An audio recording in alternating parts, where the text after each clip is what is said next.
Thank you. Thank you very much. Turn your speaker on. Push the button in the back. Green light on. I'll come get it. No lights are on. Is it unplugged? No, it's not unplugged. Hello. You gonna get it, Lynn? There, it's on now, isn't it? Yes, I can hear the echo. All right, good. Thanks for the invitation. I have decided this evening to use the PowerPoint so it will be illustrated. I put that PowerPoint together in Santa Fe 10 years ago. I gave this talk down there 3 times, and in all 3 cases, the projectors weren't working, so you're the first to see it. I want you to imagine as we go through introducing a few people and following them through this story, what you would have done had you been that person. 160 years ago this fall, a group of Mormon militiamen, assisted by some Southern Paiutes, murdered 120 men, women, and children in one of America's most heinous mass killings. These families, mostly from northwestern Arkansas, were headed for California. Only 17 children aged 6 and under survived. The atrocity took place in an isolated high mountain valley in southern Utah, late in the afternoon of Friday, September 11th, 1857. The first travelers to reach Los Angeles on the Southern Road. I'm not there yet. Oh, sorry. I didn't signal. Okay. I saw you blink. Maybe I'll just do this. Yeah, The first travelers to reach Los Angeles on the Southern Road reported an Indian massacre, but veterans of the trail knew better. While Paiutes often snatched cattle or horses, they did not commit mass killings. Speculation soon focused on the Mormon settlers and their leader, Brigham Young. But why would people who generally led decent, nonviolent lives before and after the massacre do such a thing? These and other questions have driven the search for understanding in countless retellings of the story over a past century and a half. Nearly 30 years ago, a group of descendants of the perpetrators and the families of the victims literally joined hands in an endeavor at reconciliation. With the financial support of the state of Utah and the cooperation of the Church of Jesus Christ of Latter-day Saints, they built a monument overlooking Mountain Meadows to remember the dead. That project triggered a new interest in writing about the massacre. I joined with my colleagues Ronald Walker and Richard Turley in 2001 in an effort to make sense of conflicting sources and controversial theories about what caused this tragic event. We found convincing evidence that the massacre was planned and carried out by local settlers. One of the participants admitted that the Mormons did most of the killing. We also concluded that the murders would not have happened without the tension created by the Utah War. Ultimately, the killings took place because of choices made by individuals. Our findings reminded us that even the best of us is capable of doing evil. As Shakespeare demonstrated in his great tragedies, good and great men struggle with their flaws of character, and sometimes, as did the biblical King David, they fall. As we all know, and I'm going to present here some information you all know, but its background and a setting, my original audience really didn't know anything about this. As we all know, who are here today, the place Brigham Young and his pioneer expedition chose to settle in July 1847 was situated in the far northeastern corner of Mexico's Alta California. 3 years later, the Mexican-American War brought Upper California and New Mexico into the United States. Congress created the state of California and the territories of New Mexico and Utah, and tweaked the Texas border. President Millard Fillmore named Brigham Young as Utah's first territorial governor. The other top jobs went to both Mormons and imported political appointees. The Latter-day Saints welcomed this measure of self-government, but they retained earlier skepticism about the motives of public officials at all levels. In July 1857, Brigham Young and his followers celebrated their 10th anniversary in their new western stronghold.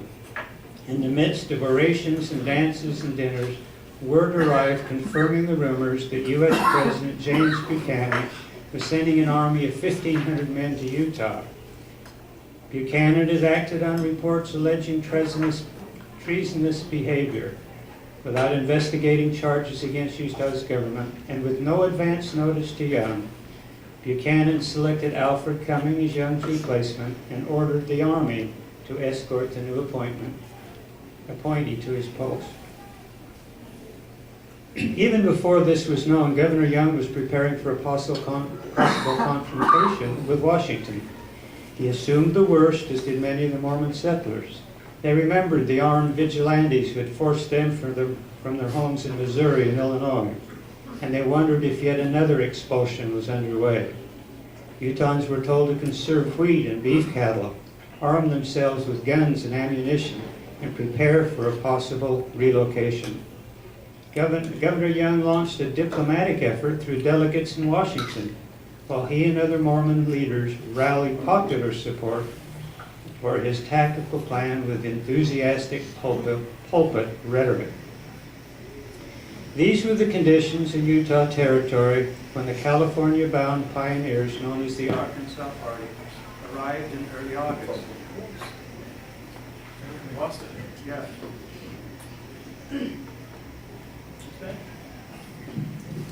I'm back. The wagon train began as two separate clusters of families and friends under company captains Jack Baker and Alexander Fancher. They joined forces soon after their April departure from the rural farm towns of northwestern Arkansas. You can see right there on the sign, it's a marker that's been put up locating the place where they left. As they moved westward, the families kept a similar schedule and often camped close by for an extra measure of security. The first group's leader, Jack Baker, was a 50-year-old farmer. Baker grew up in Alabama, where he was frequently involved in brawls. After learning of Baker's death, a neighbor said Baker was one of her best citizens, a warm friend, and a bitter enemy. Jack and Mary moved to Arkansas, but soon saw greater opportunities in California. Hungry gold seekers there. We need to do that? I don't know. I think the battery's going to do it. I think so. Fix it next time. Hungry gold seekers there in California paid premium prices for Midwestern beef, and California ranchers wanted Texas Longhorns. Jack and the married son hired extra cowhands to help move 300 head of cattle, horses, and mules west. Mary stayed behind, declaring, "Arkansas is plenty good enough for me, and Arkansas is where I'm going to stay." Baker wrote out his will and left. Baker's group included relatives and neighbors, including the Parker, Mitchell, and two large Dunlap families.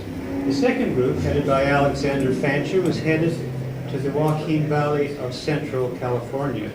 This was Fancher's second trip west. His brother had taken up ranching near Visalia, and now Alexander was moving his farm.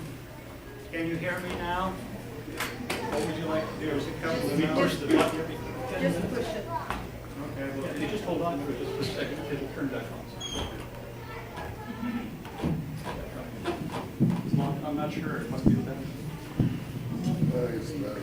You have maybe, yeah. Hold it. Yeah. And so now Alexander was moving his family west. Fancher was a Tennessee native, a man in his mid-40s who moved his family to Arkansas in the 1840s. A family history described him as, quote, a farmer, tall, slim, erect, a dark complexion, a singer, and a born leader and organizer of man. with common sense.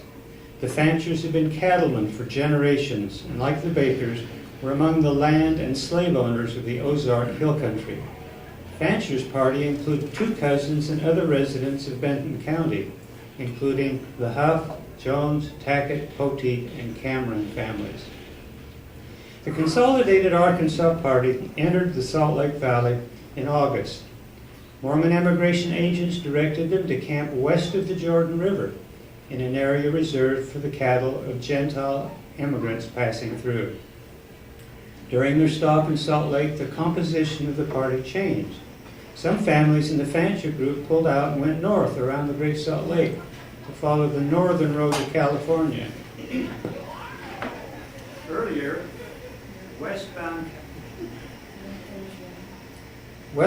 travelers on the northern route had reported trouble with Shoshone and Bannocks. The immigrants were creating their own problems. Despite warnings posted in guidebooks and cautions from nearby Mormons, those in the wagon train sometimes shot at the Indians, inflicting injuries or death. It was custom among the Indians to seek reparations. A gun, a horse, a saddle, or a white man would be killed to even the score. Several times during the summer of 1857, Mormon agents negotiated settlements to resolve those grievances. Reports of such incidents frustrated Governor Young. He was the territorial Indian superintendent, and his goal was to keep peace. The Saints were saving the California-bound immigrants from their own foolishness. Young was ready to pull back. In a mid-August talk, he said, if fighting commenced between the U.S. Army and the Mormons, he would no longer intervene to protect the immigrants, but let the Indians do as they pleased. Let me tighten this up so I can hold it.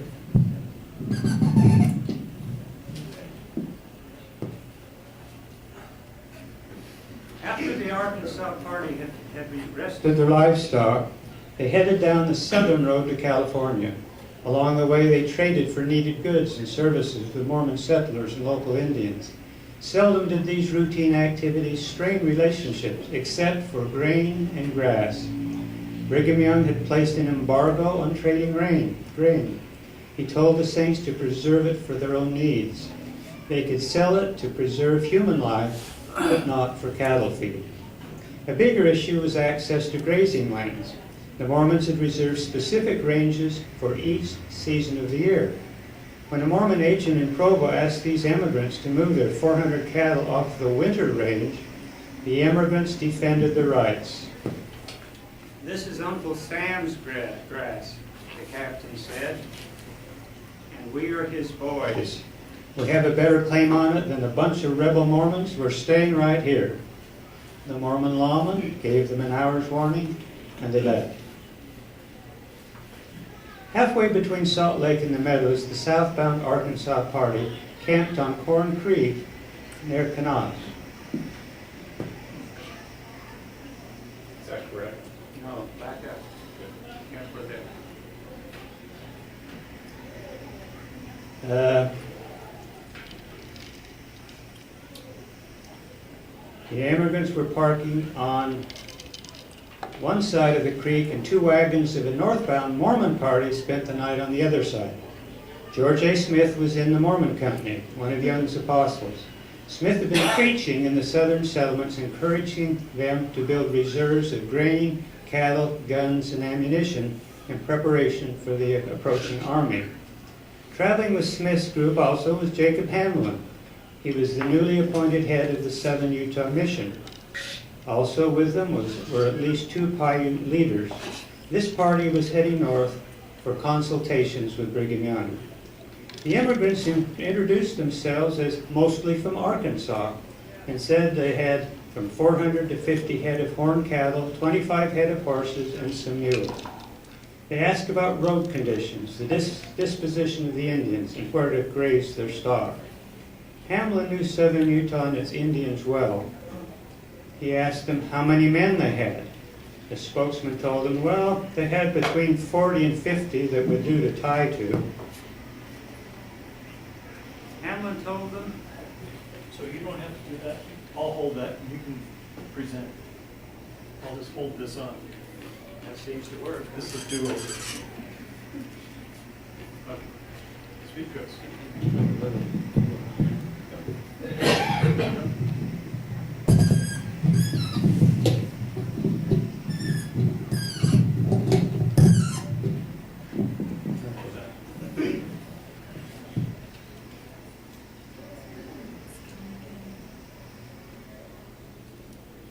Hamlin told them they would be safe with half as many men among the peaceful southern Paiutes, quote, if they would keep a good lookout that the Indians did not steal their animals.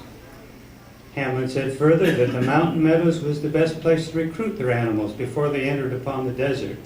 He recommended a place near the large spring at the southern end, away from his home and herds at the upper basin. The people, Hamlin remembered, seemed to be ordinary frontier homespun people as a general thing, but not everyone in the train seemed pleasant. Hamlin recalled that some of the outsiders were rude and rough and calculated to get the ill will of the inhabitants. Indian riders and southbound Mormon travelers informed Cedar City residents of the approaching Arkansas pioneers several days before they arrived. By word of mouth, the settlers learned of conflicts over grazing rights and grain, of moments of harassment, and of the immigrants' impressive cattle herd. Despite optimistic beginnings for Cedar City a half dozen years earlier, the townspeople in 1857 were among the poorest in Utah. The iron business was floundering. One observer said that most of the residents lived in isolation and dire poverty, often going without shoes and warm clothing. They could use some help. Anticipating the Arkansas Company's rival, Isaac C. Haight, Cedar City's most influential leader, spoke publicly about his plan. Mary Campbell remembered Haight saying that, quote, the people in southern Utah needed some stock just then, as if he was giving the citizens a hint to get the stock away from the company. Haight did not mention his intent to reward the local Paiutes with booty if they would carry out a raid on the immigrant herd. Some observers felt that Haight's plan for rustling immigrant cattle was consistent with Brigham Young's war strategy, and that in August, Dimmick Huntington, one of Young's Indian agents, invited Shoshone and Bannock leaders to steal immigrant cattle on the northern trail. They were told to hide the stock in the mountains for Mormon and Indian use in the event of a forced evacuation. Huntington delivered the same message during a meeting in Brigham Young's office with Southern Paiute leaders on Tuesday, September 1st. Huntington said he authorized the Paiutes and the Southern Paiutes to take, quote, all the cattle that had gone to California the south route. It made them open their eyes. The Paiutes reminded Huntington that he had told them not to steal. So I have, Huntington replied, but now they have come to fight us. And if, and you, for when they kill us, they will kill you. Paiute leaders proposed a different solution. Huntington's diary says, they said they was afraid to fight the Americans, and so they would raise grain that we might fight. On Thursday the 3rd, after a trip of 250 miles from Salt Lake, the Arkansas pioneers arrived in Cedar City. While the herdsmen moved the cattle to the grasslands on the far west side of the valley, between 12 and 20 wagons with oxen and horse teams entered the Cedar Fort. You could see you could drive in and drive around that center area, an enclosure of temporary log homes. The wagons arrived around noon and stayed a little over 1 hour while the immigrants shopped for needed foodstuffs and other goods. During their stay, a few incidents drew the attention of the townspeople. One of the men purchased a few pounds of wheat and had it ground at a mill outside the east gate. When the miller asked an exorbitant price for his service, a whole cow, the patron rightfully objected. Others enjoyed the Mormon sagebrush whiskey sold in an adjacent distillery. An observer said they spoke in a loud and excited and boisterous manner, were profaning and threatening to bodily harm and kill some of the citizens, including Bishop Klingensmith. One immigrant claimed that they had helped kill Joseph Smith at Carthage, Hancock County, Illinois, and other Mormons at Nauvoo in Missouri, and that they would kill some more yet. Nephi Johnson, a young farmer skilled in Paiute dialect, was visiting Cedar City that day. He recalled this: "The company was of a mixed class, some being perfect gentlemen, while others were very boastful and insulting, as they said that they were coming back and insist Johnson's army to exterminate the Mormons. I did hear Captain Fancher, who was the leader of the immigrant, rebuke the boastful ones of the company for making these threats." When the city mayor, Isaac Haight, heard of these incidents, he ordered the town marshal, John M. Higby, to arrest the troublemakers. Territorial ordinances declared that anyone publicly intoxicated so as to endanger the peace and quiet of the community shall be liable to arrest and fined. The law also said profaning the name of God was subject to a fine. Higby aimed charges of profanity and disorderly conduct against the horsemen. He refused to be taken, and his companions stood by him and dared the Mormons to arrest any of them. Higby was forced to draw back. The immigrants had not unhitched their teams. They left the fort, headed across the valley, and camped for the night. The next morning they moved along Leach's cutoff for a 2-day drive to the Meadows, where they arrived Saturday afternoon, September 5th.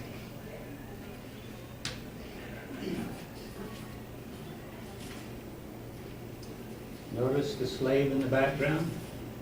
Oh, wow. Meanwhile, reactions to these incidents led to a meeting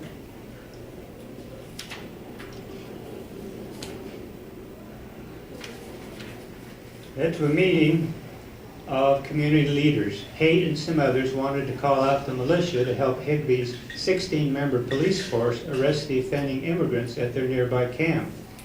To involve the militia, Haight would need the approval of Colonel William H. Dame, head of the military district in southern Utah. Dame lived 20 miles north in Parowan. Haight's letter arrived by courier late at night. It recounted the unbearable slanders, the swearing, the altercations, and most importantly, the military threats made by the immigrants. Colonel Dame convened a council of advisors to evaluate Haight's request. The council's decision was that, quote, all possible means should be used to keep the peace until the immigrants should leave and proceed upon their journey. Dame's adjutant remembered the colonel's advice. Do not notice their threats. Words are but wind. They injure no one. But if the immigrants commit acts of violence against citizens, inform me by express, and such measures will be adopted as ensure tranquility. The 44-year-old Isaac Haight was one of the most educated and experienced men in southern Utah.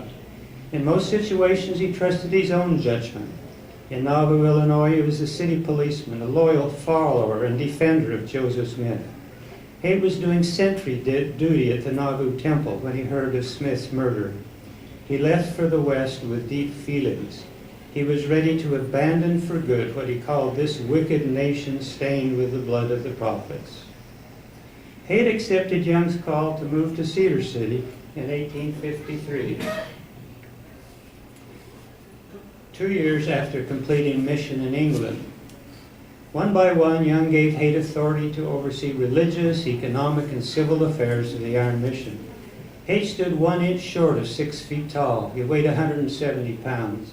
His family remembered him as a friendly man of light spirit who relished amusements, including music. John D. Lee, his neighbor, and sometime adversary, saw Haight as a man of pride, ambition, and zeal. Later on, Lee said approvingly that Haight had almost become a terror to evil doers. Haight's confidence worked against the need to accept Dame as his superior. Other men in southern Utah shared Haight's view of the situation. They acknowledged Dame's positive reputation for being honest in his dealings, truthful in the ordinary affairs of life, and very kind to the poor. Yet many saw Dame as one of the most timid of men. He disliked personal confrontations and hard decisions. A fellow Mormon said Dame was, quote, a man that wished to push off all the responsible things that were not agreeable for him to shoulder onto those of others.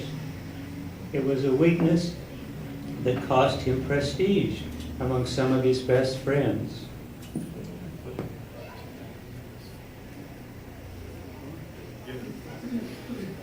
Haight must have felt annoyed by Dame's response to his urgent request.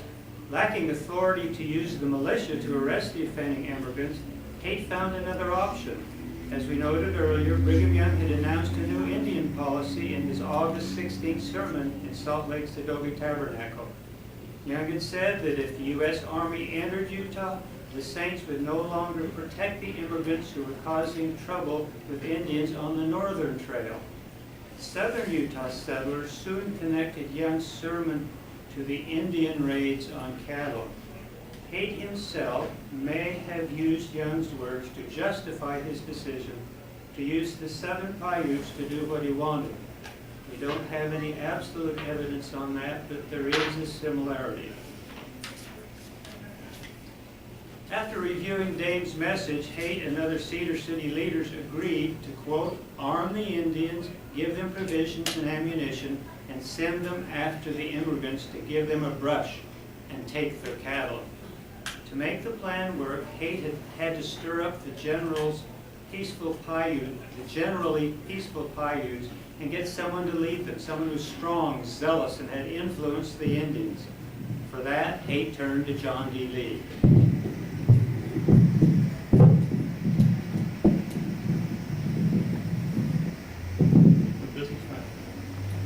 Thank you. A courier carried the invitation to Lee at Fort Harmony, a 15-mile ride south from Cedar City. Lee was a government-appointed farmer to the Paiutes and head of the Washington County Militia.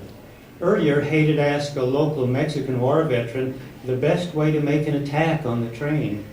The soldier said they should attack when the immigrants were moving. If they attacked the camp, he told Haight, the immigrants would whip the Indians. The California road went west from Cedar City along Leach's Cutoff to Pinto, and then southwest to the mountain meadows. Hamlin was building a small ranch house by a spring in the north end. The wagon campsite lay 4 miles to the south. A dozen miles further south, the road descended into a very steep incline and in a narrow canyon of the Santa Clara River. This gorge forced settlers to string out along a narrow trail that wound through groves of trees. It was known as an ideal place for thieves, and thieves had been active in that area. The Paiutes were, quote, to follow the immigrant train along the river and at some opportune point attack the train, kill as many of the men as they could and get away with as much cattle and spoil as possible, but not harm the women and children. The plan to kill, instead of arrest the offending men, was a further escalation of Haight's original plan. About the time Lee arrived in Cedar City, Haight sent 3 young men to the Meadows to set the new plan in motion. Part of their assignment was to find evidence that would justify the Indians being let loose upon the immigrants. They were also to get the company to move on, in an effort to hurry them into the trap in Santa Clara Canyon. With the messengers on their way, Haight and Lee retired to Haight's partially built new stone house near the ironworks. They talked most of the night, exploring options for dealing with the rough and abusive immigrants. According to Lee, Haight concluded it was best to put them out of the way before they did any more harm. Later, when emotions cooled and the crime was apparent, Haight's friends blamed Lee for proposing the severe punishment. After the massacre, Lee claimed that Haight put him under military orders and claimed they had come from Colonel Dane. The most likely scenario was that the 2 men were partners, but with some differences. The energetic Haight wanted order, security, and perhaps some payback for past wrongs. Lee's world centered on his belief in an imminent millennium. He relished a meaningful role in what he supposed to be God's purpose. Both of them wanted to settle old scores with the Gentiles and take cattle and other spoils. Haight and Lee were quick to make judgments and execute on those decisions. These are hallmarks of extra-legal justice already active on the American frontier. With an agreement in place, Haight and Lee set about recruiting Indians for the task. On Saturday afternoon, September 5th, they invited the town marshal, John M. Higby, who was a militia officer, and Philip Klingensmith, the bishop of the Cedar City congregation, to join them. These four men rode to the summer camp of the Coal Creek Band of Paiutes and met with available sub-chiefs. Along, a group of Paiute men headed off along Leech's Cutoff with a mission to kill and loot. They stopped just short of the Meadows in a long canyon near Pinto. This town was the settlement of Mormon missionaries to the Indians. Meanwhile, Lee returned to Fort Harmony and enlisted additional Paiutes with promise of booty. The following morning, after Sunday's worship service in Harmony, he led them to the designating meeting place near a potato patch planted by the Pinto missionaries. Every Sunday afternoon in Cedar City, Isaac Haight presided over a council of local opinion makers, lay leaders in the church, high councilmen. Many of them also held civic and militia positions. They functioned somewhat like a New England town council. For Latter-day Saints, reaching unity in councils was the accepted way to resolve important issues. On that Sunday, September 6th, Haight shared the highlights of his plan for dealing with the offensive members of the Arkansas Party. Not all of the High Council came from Cedar City. The attendees from outlying areas knew nothing about the situation. They objected to such harsh measures. At one point during the heated discussion, Haight jumped up, broke up the meeting, and went outdoors. Eventually, to resolve the standoff, Haight accepted a proposal to lay the matter before Brigham Young. The president's views far outweighed anyone else's in the territory. Haight seemed confident that Young would understand his dilemma. His opponents believed that Young would side with them. On Sunday afternoon, Haight dispatched two like-minded friends, William Stewart and Joe White, to visit the potato patch near Pinto. They carried a letter instructing Lee to, quote, keep the Indians off the immigrants and protect them from harm until further orders. Haight's written inquiry to Brigham Young left Cedar City with the Courier on Monday afternoon. Before that express rider left, Haight received word through an Indian runner that Lee and the Indians had already launched a premature attack on the immigrants at their campsite in the Lower Meadows. The assault took place early Monday before Stewart and White arrived with their message. Rediscovered sources that had been hidden away for a long time provided us with the details explaining Lee's break with the original plan. While camped at the potato patch, the Indians were lounging, waiting for the evening meal of roasted corn and potatoes. A Paiute leader dozed off and dreamed that his double hands were filled with blood. He awoke with a start. John D. Lee was a dreamer too. His life story includes many prophetic dramas and many prophetic dreams and their fulfillment. Apparently it was Lee who interpreted the double handful of blood as a victory for the red men, that they would secure the blood of the immigrants. With this reassurance, Lee acted. He later put the blame on the Paiutes, claiming that he could not hold the Indians back. In Haight's mind, Lee was ambitious, eager, and overconfident, unpredictable when given a little power. Another of Lee's associates complained that John D. Lee was an aspiring, glory-seeking man who ran before he was sent. Just before daybreak on Monday, the Indians were set in place for the attack. Some hid in a deep channel that drained the Lower Meadows, 25 yards south of the canal. This little lower place there, gully. Others crouched behind the crest of low hills to the west. Lee waited with Paiutes poised to round up the cattle up a ways. The Paiutes used face paint for ceremony. Lee painted his face for disguise. Before they could act, Lee's hastily laid plan fell apart. Instead of rushing the sleeping immigrants in the dark, the Paiutes waited for early daylight. As the Indians held back, early risers in the corral got up and lit the campfires. 200 yards to the northeast, Lee climbed a low hill where he startled a night watchman. The man spirited toward the safety of the main cattleman's camp with Lee in pursuit. As the man stooped to enter one of the tents, Lee shot him dead. The man at the corral went for their guns. Some of the Paiutes rushed toward the wagons, only to be repulsed in the exchange of fire. After a second attempt, daylight made further efforts unwise. Both sides had suffered casualties. While Lee and the Indians took charge of the grazing cattle, the immigrants shoved their wagons into a tighter circle and linked them with chains. Inside this wagon fortress, they dug a semicircular ditch 4 or 5 feet deep, with a protective dirt wall for women and children. The bows and arrows and firearms of the attackers had inflicted serious damage. The pre-dawn attack had killed 6 people. Alexander Fancher was one of them. 3 or 4 others would die of their wounds in the days to follow. Jack Baker was wounded. On Tuesday, the Indians convinced Lee to lead a final direct assault on the camp. Balls from the Ozark sharpshooters' rifles penetrated Lee's hat, his shirt, and his pants without injury. For Lee, the holes in his clothing were a sign of divine protection. This did not impress his fellow fighters. The brother of a prominent leader of the Paiute bandits, Santa Clara, lay dead. 2 Paiute sub-chiefs from Cedar City suffered severe injuries to their legs, and others were wounded. Lee had promised an easy job, but that presumed a target strung out in the Santa Clara Narrows. Lee sent the finest horses to Fort Harmony with his son-in-law. Lee had promised them to the Paiutes. To contain the immigrants, Lee posted watchmen on surrounding hills.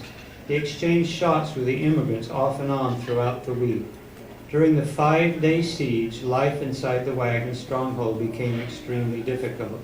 The immigrants were running low on ammunition. They risked their lives to get fresh water from a nearby spring. William Stewart and Joel White, the 2 men sent out Sunday evening to call off Lee, arrived in the upper Meadows Monday morning. They learned from the ranch hands in the north end of the pre-dawn attacks, and that 2 men had left the meadows on Sunday looking for stray cattle. They were William Aden, the young Tennessee sign painter, and a companion known by the Mormons as the Dutchman. Stewart and White set after them, hoping to contain the unraveling situation at the meadows. They found the herders halfway through the canyon, watering their horses at a spring. When the unsuspecting Aden turned his back to reach for a drinking cup, Stewart shot him in the head. The Dutchman spurred his horse and raced off, with Joe White firing after him. He was wounded, but he reached the corral with word that a Mormon had killed Aden. The immigrants already knew John D. Lee's involvement. Here was new evidence of Mormon intent.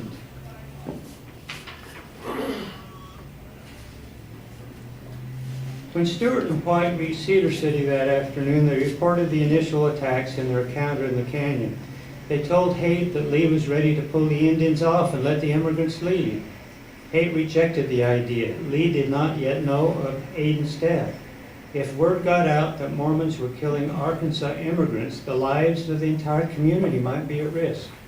Haight decided that any immigrant old enough to talk must die. Tuesday afternoon, he called out 12 or so city militiamen and sent them to the meadows. They were told to help bury the dead and round up the cattle. But as Haight confided to Nephi Johnson, the troops would have to kill them first. The orders that were carried to Lee were to finish the dirty little job that he had started. The Cedar City recruits reached the meadows after dark Tuesday night. A few men from Washington and Santa Clara, recruited by Lee, had already arrived. More than 50 militiamen and a similar number of Paiutes awaited orders. On Wednesday morning the 9th, Major Lee gathered the local military, civic, and religious leaders for a council. When Lee shared the plan to kill anyone old enough to talk, the men refused. They asked to see the written military orders from Colonel Dame. Lacking these orders, Lee had no alternative but to accept the council's decision. Major Lee dispatched Klingensmith and Higby to confer with Dame. They reached Cedar City late Wednesday night, but Haight was not there. He had gone to seek Colonel Dame's approval. Haight could lay responsibility for Monday's attack on Lee. He needed Dame to bear the burden of the mass murder. Haight and his associate, Elias Morris, a religious advisor and military captain, reached Parowan near midnight. Once again, Dame assembled a council to consider Haight's concern. The council decided, quote, that the company should be protected, if possible, from Indian violence. The council presumed that it would take no military pressure to pull the Paiutes back.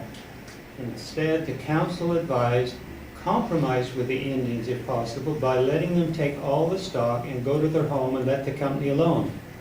The council cautioned, but on no conditions are you to precipitate a war with the Indians while there is an army marching against our people. In other words, if we were invaded by a hostile U.S. army, Utahns would need a solid Indian alliance.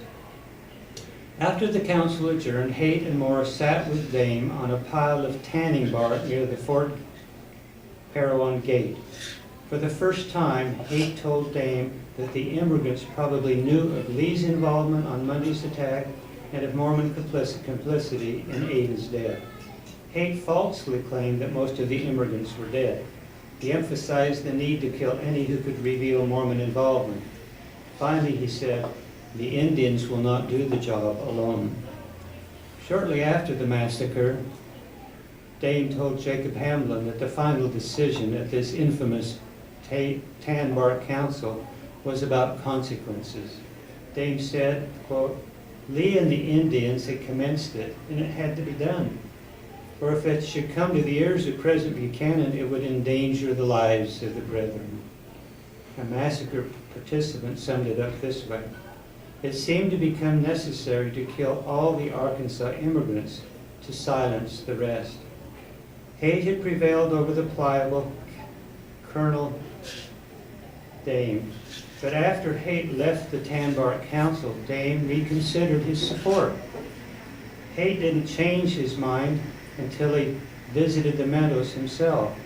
After viewing the carnage, she said, "I would give a world if I had it, if we had abided by the decisions of the council." Haight left the Tan Bark Council believing Dame's approval was firm. Thursday afternoon in Cedar City, Haight and his militia captains recruited 24 men and sent them off to the Meadows. Additional Indians and the young interpreter Nephi Johnson joined them in the march through the canyon. Those who had deplored vigilante violence against their own people in Missouri and Illinois were now about to virtually follow the same pattern of violence against others, but on a deadlier scale. Early Friday morning, September 11th, Major Lee convened a council of Indian and white leaders in a ravine near Jacob Hamlin's summer shanty. Major Higbee shared with them the orders he brought to the Meadows. The immigrants, he said, were to be decoyed out and destroyed with the exception of the small children who were too young to tell tales. And, said Higbee, if the Indians cannot do it without help, we must help them. Lee offered to use his glib tongue to convince the immigrants to leave their wagon corral. The Indian leaders agreed to help only after Lee promised them the immigrants' guns and their best horses. When all were satisfied, the Paiute leaders informed their men in the main camp in the hills east of the wagon corral. The highly democratic Paiute culture allowed each man to make his own decision, and many of them were still not convinced. Those who agreed to participate moved quietly along the hillside out of sight of the immigrants. They took positions in the heavy cedar and the sagebrush near the valley's midpoint. When the time came, they would help Mormon militiamen ambush the women and children, killing all but the youngest. Major Lee and Major Higbee gathered their men from 2 militia camps a half-mile east and outside of the wagon corral. The troops formed into a military hollow square.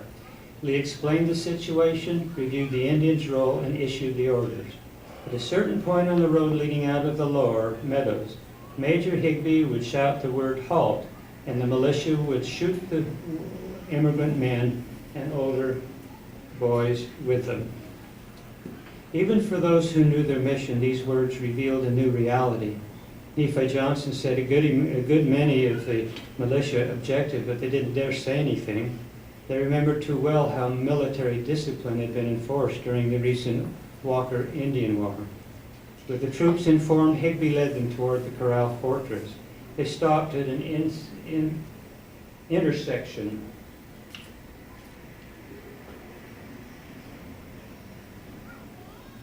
in the California road, just out of gunshot range, but within sight of the immigrants.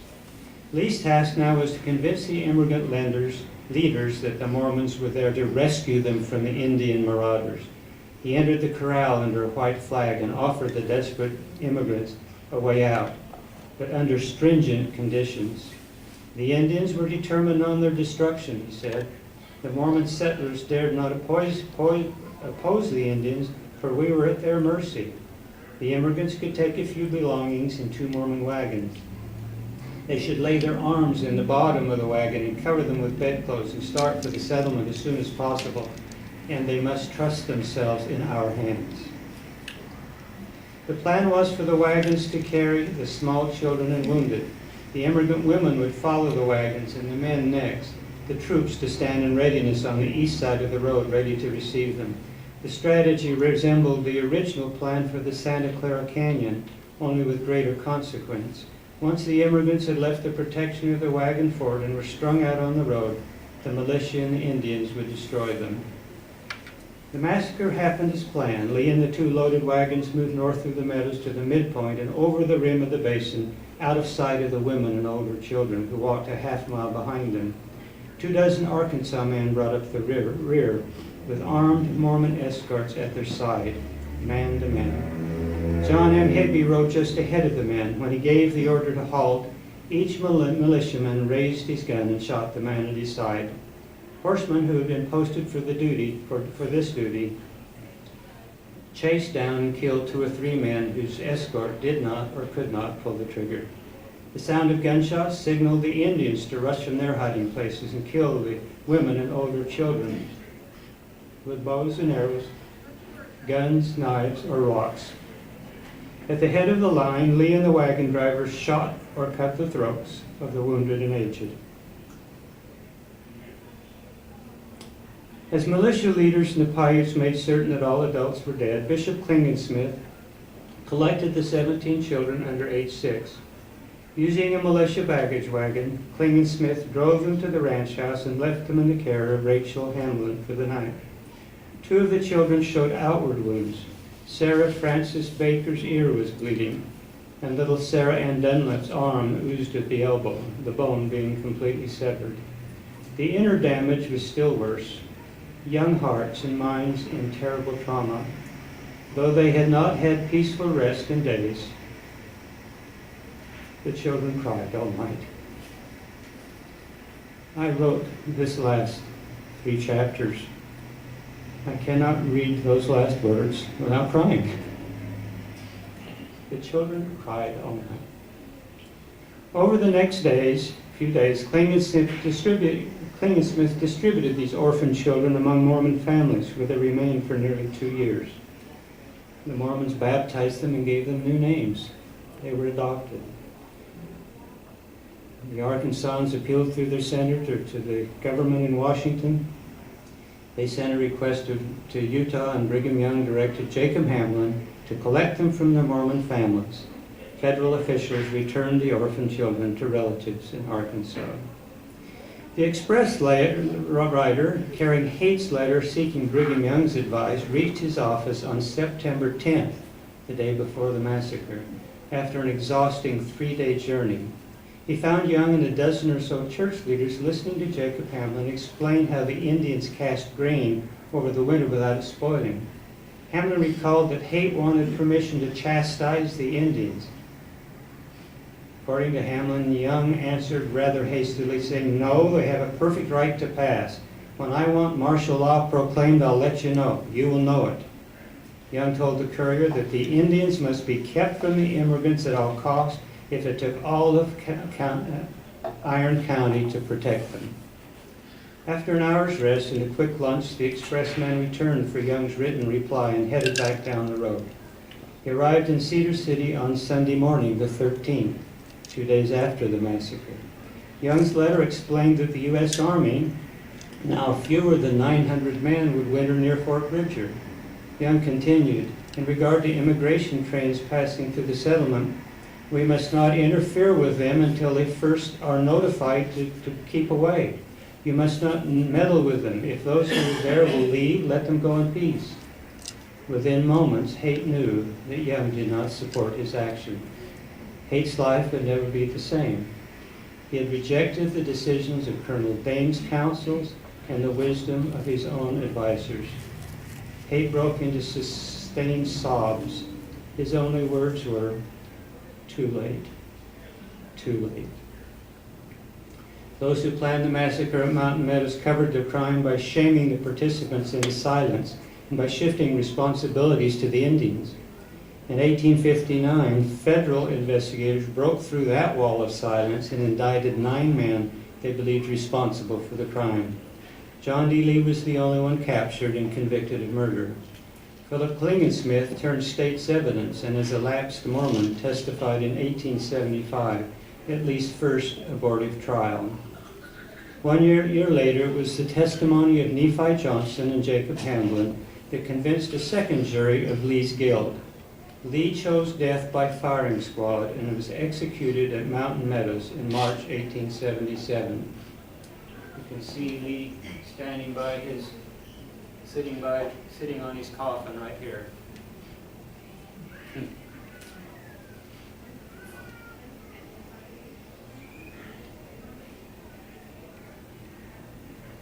Lee chose death by firing squad and was executed at Mountain Meadows in March 1877. That August, Brigham Young died in Salt Lake City. Lee's execution led many people to place all responsibility for the massacre on him. He refused to implicate Brigham Young or others. Lee insisted that Young first learned of the massacre after it happened. Isaac Haight spent most of his latter life in hiding. He died alone under an assumed name in Arizona in 1886 and was buried in the basement of an old hotel. Klingensmith likewise spent years on the run. Where he died around 1902 is not known. Federal prosecutors dropped charges against William H. Dame and John M. Higbee, citing a lack of sufficient evidence to convict. Just about there. Some years after the massacre, Brigham Young said that the men who were ordered to the Meadows by the militia officers should bear no guilt, that the horrid memories of the massacre burned their hearts and burdened their hearts and their minds throughout their lives. The Senator John McCain said of American soldiers who served in Vietnam, "For many, it is the stuff of nightmares that last years beyond the experience." Nephi Johnson, the interpreter who delivered the Paiutes their orders to kill, died in 1919 at age 86, still haunted by his experience. His last troubled words were blood, blood, blood. Johnson had invited local schoolteacher Juanita Brooks to write his story, but he died before the young teacher came to learn what he knew. Brooks spent many years afterwards seeking answers to the questions that haunted the people of southern Utah. In 1950, she published a groundbreaking study of the massacre, shifting the full responsibility away from Lee. We who write today build upon the foundation of openness and honest inquiry that she laid. In 1955, Brooks spoke at the dedication of a monument in Harrison, Arkansas, erected by the victims' families. Hers was the first attempt by a Latter-day Saint to reach out to the families of those murdered at Mountain Meadows. Back up. Back up. Back up. Right there. One more. Back. Forward. One more. Forward. Right there. The monument erected at the Meadows in the 1990 up on the hill, and the second remembrance, the gravesite memorial, built 9 years later by the Mormon Church, reflect a renewed commitment to memorialize the victims and work toward reconciliation. That effort continued on the 150th anniversary of the massacre. Descendant groups held memorial services in their churches and at the Meadows. The Latter-day Saint apostle read an official expression of, quote, profound regret for the massacre. What was done here, he said, long ago by members of our church represents a terrible and inexcusable departure from Christian teaching and conduct. We cannot change what happened, but we can remember and honor those who were killed here. The book that Ron, Rick, and I wrote is one small part of a broader collaborative effort to encourage healing and understanding through open dialogue about one of America's darkest days. Do we have a minute for questions? In addition to Lee, how many Mormons were present for the first attack? We don't know. The story involves Lee and some others who were there, but the militiamen themselves wouldn't admit it. In fact, none of them spoke. They kept it a secret. They're afraid to be punished by Lee or Haig. We don't know, but there were some. In the final killing, we say there was 50-50. Early in this talk, I said one of the participants said the Mormons did most of the killing. In other words, a lot of the Indians who didn't like to do that didn't. So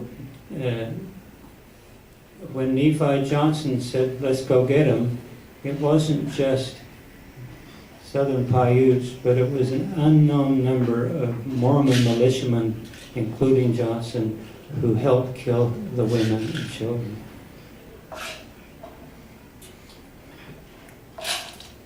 I've read in one source that 69 Mormons were identified by name as having participated in some manner. Yes, in our book, Rick Turley, who was the executive director there at the, not executive, he was the managing director at the museum, had some staff members do the research on all of the militiamen in southern Utah and looked at all sources they could to determine how many participated in some form, and that's the list that has that number.